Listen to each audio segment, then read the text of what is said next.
സമൂഹ മാധ്യമ ഉള്ളടക്കത്തിലെ നിയന്ത്രണം കടുപ്പിച്ച് കേന്ദ്ര നടപടിക്കെതിരെ പ്രതിഷേധം ശക്തം.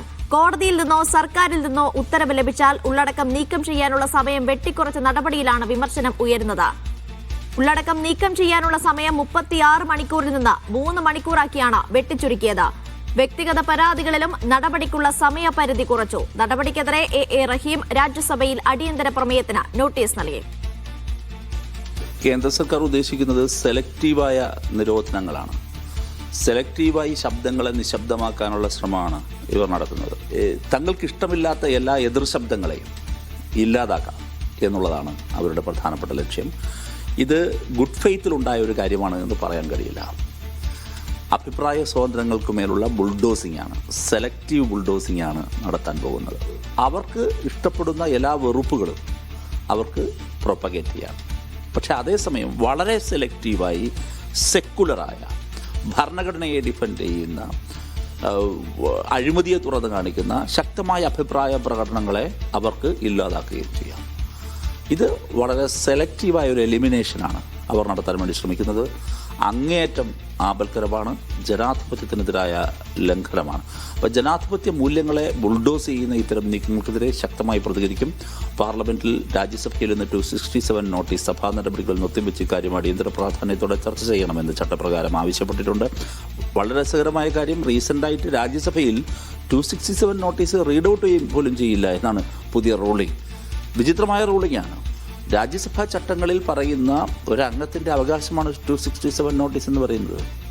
അങ്ങനെ ഒരു നോട്ടീസ് കൊടുത്താൽ ആ നോട്ടീസ് എൻ്റർടൈൻ ചെയ്യില്ല. എന്താ പറയുന്നത്? അത് വളരെ റീസണബിൾ ആണ്, വളരെ പ്രധാനപ്പെട്ടതാണെന്ന് എനിക്ക് തോന്നിയാൽ മാത്രം, അല്ലെങ്കിൽ ചേർന്ന് തോന്നിയാൽ മാത്രമേ ഞങ്ങളത് ചെയ്യൂ എന്നാണ് പറയുന്നത്. അതിൻ്റെ അർത്ഥം എന്താണ്? അത് ആരാണ് നിശ്ചയിക്കുന്നത്? എന്താണ് മാനദണ്ഡം? ആ മാനദണ്ഡം ഏകപക്ഷീയമായി നിശ്ചയിക്കുകയാണ്. ഇപ്പോൾ ഇവിടെ നമ്മുടെ മെറ്റയുടെ കാര്യത്തിലേക്ക് വന്നാലും സാമൂഹ്യ മാധ്യമങ്ങളെ നിയന്ത്രിക്കാൻ നടത്തുന്ന നീക്കങ്ങളെ എന്താണ് മാനദണ്ഡം? അപ്പോൾ ഭരണകൂടത്തിന് ഇഷ്ടപ്പെടുന്നത്, സംഘപരിവാറിന് ഇഷ്ടപ്പെടുന്നത് എല്ലാം മാനദണ്ഡങ്ങളുടെ പുറത്ത് വരും. സംഘപരിവാറിന് ഇഷ്ടപ്പെടാത്തതെല്ലാം മാനദണ്ഡങ്ങൾക്കുള്ളിൽ വരും. ഒരു സെലക്റ്റീവ് എലിമിനേഷനാണ് അവർ ഉദ്ദേശിക്കുന്നത്. ഇത് വളരെ ആപൽക്കരമായ എതിർ ശബ്ദങ്ങളില്ലാതാകും. ഇത് സംബന്ധിച്ച് എന്തെല്ലാം സാധ്യതകളുണ്ടോ അതെല്ലാം ഉപയോഗപ്പെടുത്തും.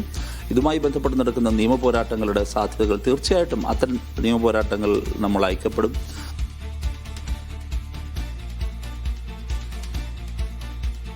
ധനസുമോദാണ് വാർത്തയുടെ വിവരങ്ങളുമായി ചേരുന്നത്. ധനസുമോദ്, സമൂഹ മാധ്യമങ്ങളിലെ ഉള്ളടക്കം നിയന്ത്രിക്കണം എന്ന ആവശ്യം പല കോണുകളിൽ നിന്നും ഉയർന്ന സാഹചര്യത്തിലാണ് 2021 IT ചട്ടം കേന്ദ്ര സർക്കാർ ഭേദഗതി വരുത്തി. ഇപ്പോൾ ഈ മാസം 20-ാം തീയതി മുതൽ അത് പ്രാബല്യത്തിൽ വരികയും ചെയ്യുകയാണ്. പക്ഷേ ഒറ്റ നോട്ടത്തിൽ നോക്കുമ്പോൾ നമുക്കിത് നല്ലതല്ലേ എന്നൊക്കെ തോന്നിപ്പോകും. പക്ഷെ അങ്ങനെ മാത്രം വായിച്ചെടുത്താൽ മതിയോ? അല്ലെങ്കിൽ മറ്റെന്തെങ്കിലും ഗൂഢലക്ഷ്യങ്ങൾ? ഒരു ആശങ്കയൊക്കെ നിലനിൽക്കുന്നില്ല ഈ സാഹചര്യത്തിൽ. അപ്പം ഈ എ റഹീം ഉന്നയിച്ച വിമർശനത്തെ എങ്ങനെയാണ് വിലയിരുത്തേണ്ടത് ധനസുമോദ?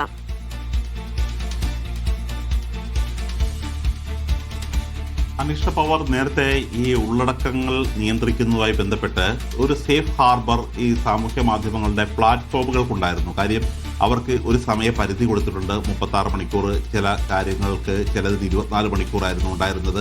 ഇതെല്ലാം വെട്ടിച്ചുരുക്കിയാണ് ഒരു 3 മണിക്കൂറും 2 മണിക്കൂറും എന്ന രീതിയിലേക്കൊക്കെ മാറ്റുന്നത്. ഉദാഹരണത്തിന് ഇപ്പോൾ ദേശസുരക്ഷ, ക്രമസമാധാനം, അപകീർത്തി, കോടതിയലക്ഷ്യം തുടങ്ങിയ കാര്യങ്ങൾ നീക്കം ചെയ്യുന്നത് 36 മണിക്കൂറായിരുന്നു നേരത്തെയെങ്കിൽ അതിപ്പോൾ 3 മണിക്കൂർ കൊണ്ട് നീക്കം ചെയ്യണം എന്നുള്ള അവസ്ഥയിലേക്ക് എത്തുകയാണ്.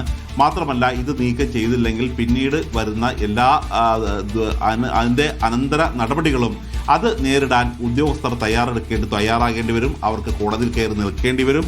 ആ രീതിയിലേക്കാണ് കാര്യങ്ങൾ പോകുന്നത്. ഇവിടെ ഈ എ റഹീം ഉൾപ്പെടെയുള്ള പ്രതിപക്ഷ നേതാക്കന്മാർ ചൂണ്ടിക്കാട്ടുന്ന ചില കാര്യങ്ങളുണ്ട്. അതായത് ക്രമസമാധാനത്തിന് ഭംഗം വരുന്നു എന്ന് ചൂണ്ടിക്കാണിച്ചാൽ ചില പ്ലാറ്റ്ഫോമുകളിൽ നിന്ന് ചില കാര്യങ്ങൾ, ചില പോസ്റ്റുകൾ നീക്കം ചെയ്യാം. അതേപോലെ തന്നെ ദേശസുരക്ഷ എന്ന പേരിൽ ചില കാര്യങ്ങൾ നീക്കം ചെയ്യാം. ഇപ്പോൾ പലപ്പോഴും പല പോർട്ടലുകളും അവരുടെ വെബ്സൈറ്റുകൾ പോലും ഇപ്പോൾ ദൃശ്യമല്ലാത്ത രീതിയിലേക്ക് കാര്യങ്ങൾ എത്തിച്ചേർന്നിരിക്കുകയാണ്. ഇതൊക്കെ തീരുമാനിക്കുന്നത് ആര് എന്നുള്ളതാണ് പ്രധാനപ്പെട്ട ചോദ്യം. കാര്യം കോടതി ഉത്തരവ് നമുക്കൊന്ന് മാറ്റി നിർത്താം. സർക്കാർ ഒരു ഉത്തരവുണ്ടെങ്കിൽ, സർക്കാർ ഒരു തീരുമാനമുണ്ടെങ്കിൽ ഈ പോസ്റ്റുകളും ഇത്തരത്തിലുള്ള കുറിപ്പുകൾ നീക്കം ചെയ്യാം. കുറിപ്പുകൾ നീക്കം ചെയ്തില്ലെങ്കിൽ ആ കമ്പനികൾക്കെതിരെ, മെറ്റ തുടങ്ങിയ കമ്പനികൾക്കെതിരെ നടപടിയെടുക്കാം എന്ന് പറയുന്നുണ്ട്.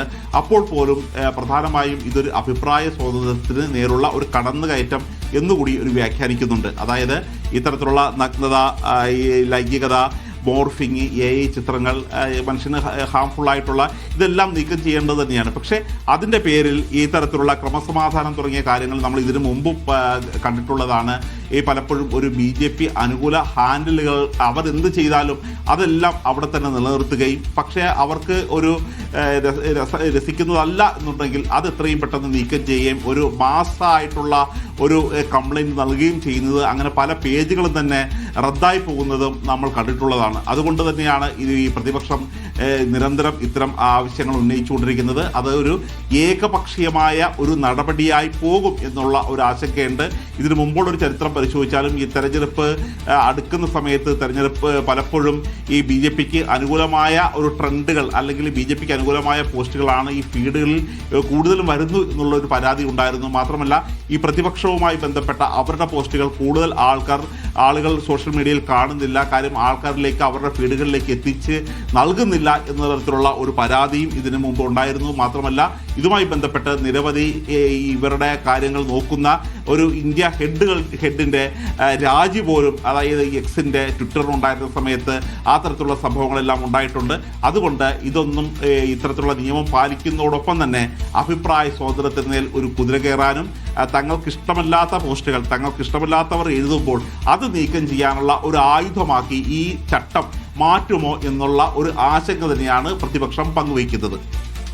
സുമോദ് സൂചിപ്പിച്ച പ്രധാനപ്പെട്ട കാര്യം, അതായത് ഈ അഭിപ്രായ സ്വാതന്ത്ര്യത്തിന്മേലുള്ള ഒരു കടന്നുകയറ്റമായി പോകുമോ ഇത് എന്നൊരാശങ്ക പ്രതിപക്ഷത്തെ സംബന്ധിച്ചിടത്തോളം ഉണ്ട്. അതായത് തികച്ചും ഏകപക്ഷീയമായ രീതിയിൽ അവർക്കെതിരെ വരുന്ന വാക്കുകളെ അടിച്ചമർത്തുക, ആ രീതിയിലായി പോകുമോ എന്നൊരാശങ്ക പ്രതിപക്ഷത്തിനുണ്ട്.